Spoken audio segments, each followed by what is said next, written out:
Before we can dive into the complexities of cooking methods and processes, it's important to understand the basic molecules of food: carbohydrates, fats, proteins, and water. Each of these molecules have different structures that give them their unique characteristics and behaviors that are the driving force behind cooking. Let's take a closer look at these molecules and their roles in food.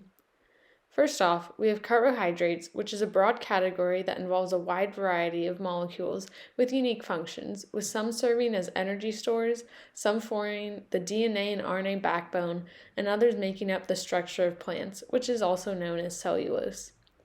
Every carbohydrate consists simply of hydrogen, carbon, and oxygen, yet even the slightest change in the proportion and arrangement of these atoms alters the function of the carb. The unique functions of different carbs determines how they're used in cooking. Let's take a look at simple sugars, which are the most basic units of carbs. Depending on whether they consist of one or two rings, they're classified as monosaccharides or disaccharides, respectively. An example of a monosaccharide is glucose, and a type of disaccharide is sucrose, also known as table sugar. Since these carbs are already in their simplest form, our taste buds can immediately detect their sweetness. This is why different forms of simple sugars, such as raw sugar and high fructose corn syrup, are used to sweeten food. Now let's take a look at complex sugars, which are made up of long, complex chains of sugar molecules. These complex chains are typically broken down into smaller molecules, such as glucose, before they can be used by the body. A particularly prevalent and useful complex sugar is starch. Starch is too big to cause a response on the taste buds and must be broken down first. Amylase is an enzyme in saliva that will break down starch to sugar. This is why if you chew on a saltine cracker for a while, it will begin to taste sweet because the enzymes in saliva break down the starch into glucose sugar. Not only are the carbohydrates readily broken down into simpler units, but they're also readily broken apart from each other. Since sugars have a strong affinity for water, they easily dissolve in water and form temporary but strong bonds to water molecules in their vicinity. Here, as you can see, the introduction of water here breaks up this bond because one hydrogen bonds to one sugar molecule, whereas the OH ion bonds to the other sugar molecule, blocking the sugar molecules from bonding with each other. This process is called hydrolysis. While some molecules like sugar interact with water, others try to avoid it, including fats. Have you ever wondered why we cook our foods in fat? Well, fats have unique characteristics that make them excellent cooking mediums. Since cooking involves high heats, water would simply evaporate, whereas fats are able to easily withstand heat because their structure makes for a high boiling point. Fats consist of carbon chains with hydrogen bonds along the sides. These carbon chains form weak bonds with each other, but because fat molecules are capable of forming many bonds along their long hydrocarbon chains, the weak interactions add up to make a large effect. This is why it takes a lot of heat energy to break the molecules apart from each other. While all fats have this hydrocarbon chain in common, the sides of the chain vary among different types of fat. Saturated fats are ones whose carbon chain is saturated or filled to capacity with hydrogen atoms, unlike unsaturated fats, which have double bonds between carbon atoms, eliminating some space for hydrogens to bond to. Saturated fats mostly come from animals and are found in meat and dairy, as well as some non-animal products including coconut oil and palm oil. On the other hand, unsaturated fats are typically found in plant-based oils, which are liquid at room temperature, compared to fats, which are solid at room temperature. Unsaturated fats tend to come in liquid form at room temperature because their double bonds distort the usual bonding angles, which adds kinks to the chain. Fats, on the other hand, fall into an ordered solid structure, which fits more neatly and closely together than non-uniform molecules. The type of bonding found within unsaturated and saturated fats directly affects how quickly they go rancid. The double bond of an unsaturated fat opens a space that's unprotected by hydrogen atoms on one side of the chain. The carbon atoms are exposed to reactive molecules that can break the chain and produce smaller fragments. Atmospheric oxygen is an example of a reactive molecule and is a major cause of flavor deterioration in foods containing fats. Therefore, the more unsaturated the fat, the more prone it is to deterioration. The differences between these types of fats are especially important in dairy and meat. Moving on to our next molecule, we have proteins, which are complex structures consisting of amino acids joined by peptide bonds. The amino acid composition of protein influences the way it forms, because the many amino acids have different forms and unique characteristics. Amino acids have the tendency to bond with each other, which causes amino acid chains to fold over themselves, creating more complex structures like the tertiary structures as shown.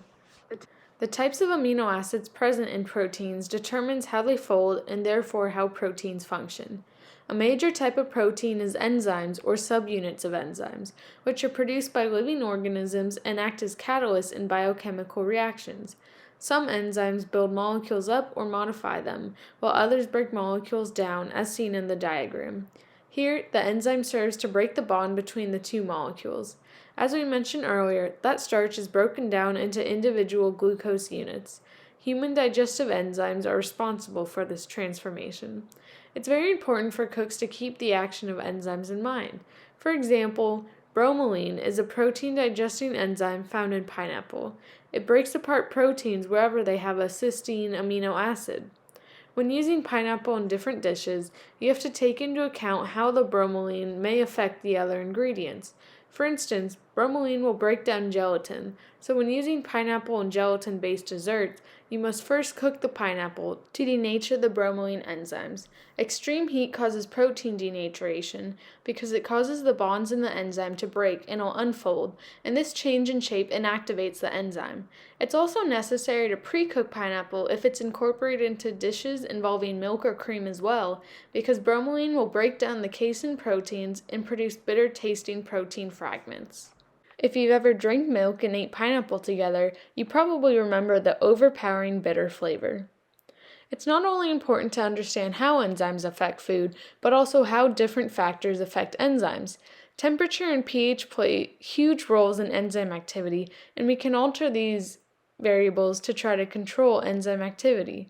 For instance, as seen in the red graph, low temperatures reduce the number of successful collisions between the enzyme and substrate since their molecular movement decreases. This slows the reaction, which is an extremely useful tool at times such as when we want to preserve food and prevent spoilage, so we place them in a fridge or freezer.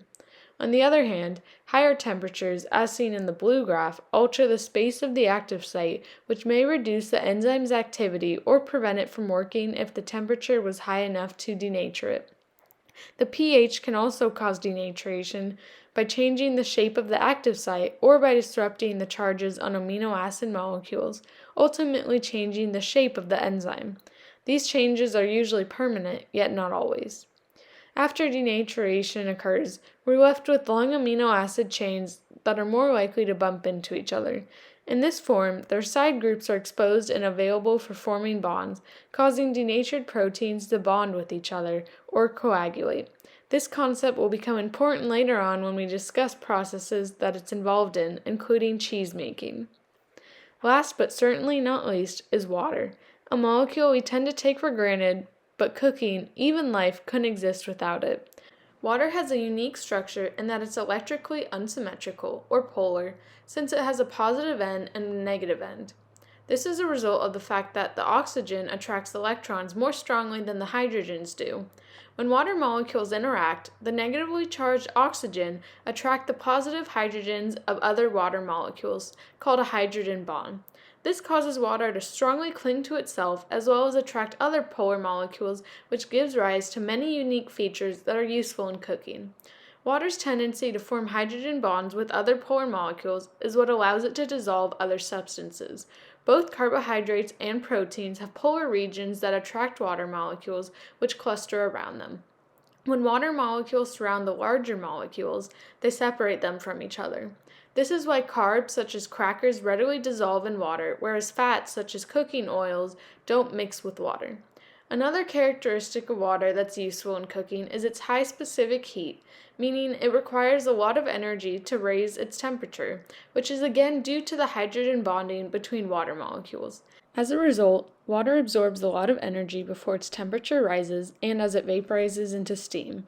On the flip side, steam releases a lot of heat when it condenses into water, which is why steam is such an effective and quick way of cooking foods. If you've ever put your hand over a pot of boiling water after taking off the lid, or try to open a bag of frozen vegetables immediately after they've been microwaved, you probably remember the scalding heat that's released as steam condenses into water. In addition to cooking, steam can also be used for food preservation. One method that employs steam is steam canning, a process in which filled jars are processed in an enclosed pot using the heat of steam to do the processing. This method, however, is specific to foods that are highly acidic.